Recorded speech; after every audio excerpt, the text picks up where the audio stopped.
Okay, so I got good news and I got bad news. Somehow I figured. What's the good news? Okay, so the good news is the ship is now fully operational. All the auxiliary systems are now 100% online. Took you long enough. I felt the ship sputtering on re-entry a few times and thought we were gonna die. Okay, what's the bad news? The bad news is I just got a shipment order. We gotta head out for delivery. Well, shit. Oh well.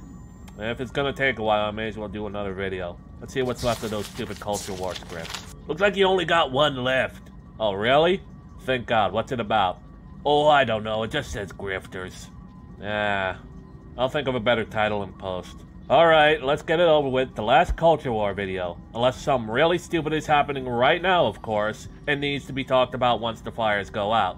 Whatever you say, Koopa Man. Just don't get shell-shocked this time. Hey everyone, it's the Koopa Man. I made a number of videos on my channel skirting around this topic, but today we're gonna finally address it. We're gonna talk about Culture Warriors. Again. Alright, full disclosure, most of this script was gonna be last week's video, but then I did a totally new one for last week, but now I'm recycling the fragments of this one, so I continue the point this week, just roll with it. Now, first things first, to explain to those who have real lives. What are Culture Warriors and Social Justice Warriors? Well, if you've seen my last video, you know exactly what I'm gonna say. If not, and you are too lazy to go watch it, let me explain. In the late 2000s and early 2010s, social justice warriors became sort of mainstream. You see, after the political correctness pushes of the 80s and 90s have become a cultural norm for so long, it eventually permutated into people who only care about enforcing political correctness on others as if they were some sort of jihadi Sharia police squad. Somebody here have a problem with Caitlyn Jenner? No? No? Because she's a stunning, beautiful woman, and if you want to call her anything else, I'm ready to fucking throw down. No, we're totally fine with it. Woo, woo, woo, woo, woo! It? Did somebody just refer to Caitlyn Jenner as it? These people, largely college-educated activists and feminists and terminally online losers with no purpose or meaning in their lives, became what are known as social justice warriors, and they began to insert themselves into every conversation they could get their pernicious little hands on. You started to see them show up in forums and communities about atheism, which was doomed to be killed from the start because if you know about the God-shaped hole, you knew it's a fruitless endeavor, but also gaming, comics, movies, art, literature, you name it. Like with the political correctness push in the 70s, 80s, into the 90s, the mainstream right largely ignored this outright takeover of media because they were more concerned about the economy, largely meaning enriching the military-industrial complex, Wall Street, and the big banks like the in-denial neoliberals and neoconservatives that they were. But that was just the mainstream right. The pushback largely came from the fringes and complete outsiders who took up the sword against the social justice warriors. And because every action has an equal and opposite reaction, the Culture Warrior was born. Well, there's a bit more to it than that. That's why you should go watch my video from last week. Anyway, that isn't to say the Culture Warrior by and large started out as bad as their counterparts, and their counterparts didn't really start out all that bad either, but it did attract a lot of unsavory types even in the earlier days, such as Richard Spencer and the so-called alt-right movement, which was more socialist infiltration by an obvious glowy. But the unsavory elements did eventually expose themselves when the counterculture of Culture Warriors became a culture in and of itself.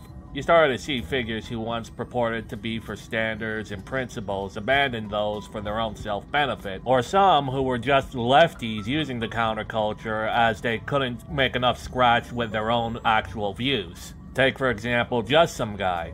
There's not much I can say about this grifter that hasn't already been said by one of my contemporaries on the platform, the almighty Lolly, whose takedown of this YouTuber is far and away superior than anything I could ever say about him, link in the description. But it speaks volumes that an obvious leftist who gets offended at the anti-child grooming laws, such as Just Some Guy, could ever been considered against social justice when he promotes that very thing right now. It's likely that unlike your typical SJW, Just Some Guy was just following where the money was flowing. Who can say for sure? I doubt he'd ever answer me on it. Similar to him, there are figures such as Rags and Mauler, who are big fans of Neil Druckmann last I heard. Short Fat Otaku, who believes not buying a shitty beer is the moral equivalent to bullying someone off the internet in the name of trans rights. Armored Skeptic, who dumped his girlfriend for an identical younger model, who then watched her go insane as a result.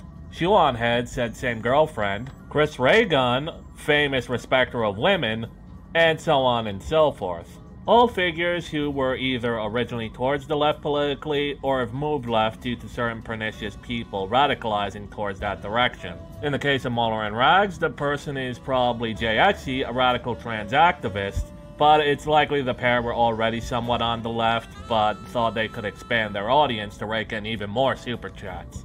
Greed, the killer of principles. It's not just the left-leaning ones who are guilty of this either. Take for example Mr. Not Beta Fed himself, Yellow Flash. Culture warriors like him also benefit from making constant content about how everything is woke, cringe, and communist.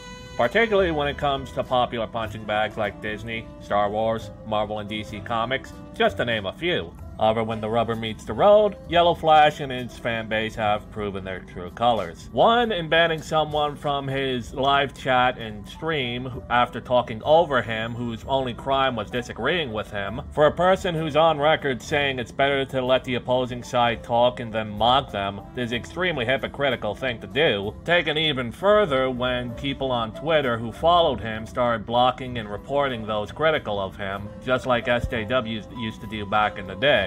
Huh, ironic. Someone who claims to be against the SJWs gets caught doing SJW activity. Who would have guessed? Not to say it's just this one YouTuber either. There are many more like him, and I can name those who have fallen for black pill marketing tactics and just say that everything sucks and nothing is worth salvaging. Those like John Della Rose, the website Bounding Into Comics, Harry from the Lowest Ears, Peter Hitchens, who's been doing this from a British political angle, and others like them. But I already made a video about the black pill mentality. Even some bigger, more well-known names aren't perfect. Take Sargon of Akkad's take on Star Wars being Jedi propaganda, yet trusting CIA deep state propaganda that suits his agenda. Or Razorfist's take on, well, nowadays basically anything.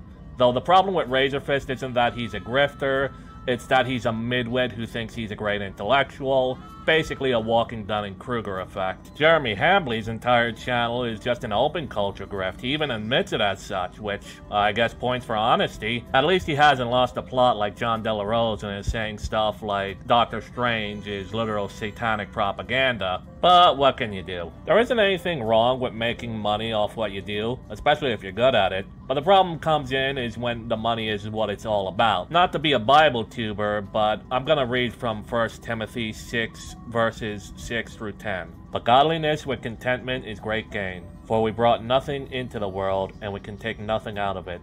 But if we have food and clothing, we will be content with that. Those who want to get rich fall into the temptation and trap and into many foolish and harmful desires that plunge people into ruin and destruction. For the love of money is the roots of all kind of evil. Some people, eager for money, have wandered from the faith and pierced themselves with many griefs. These people have turned from their purported principles and ideals because of their love for money. They have made a lot of pain for themselves because of this. This too is true about the culture warrior, as it is for the social justice warrior. Never forget Anita Sarkeesian did not care much for other women, as she had a nasty habit of dehumanizing those who disagreed with her, or called her out as the grifter she was. The same is now true for the culture warriors who are falling victim to the siren call of the almighty dollar. But don't feel too bad. For every culture warrior or disguised social justice warrior, there's about 100 sane people ready to take their place and their audience. In the end, normal people can give a damn less about these wannabe e-celebs and just want to be entertained. The second they stop doing that is the second the money flow ends. Hopefully now I'm done talking about the culture war. It's not like one of the figures I just talked about in this video has gone and done something so stupid that they're self-destructing their entire careers, right? Right? Well, until next time, it's been the Koopa Man. Game on.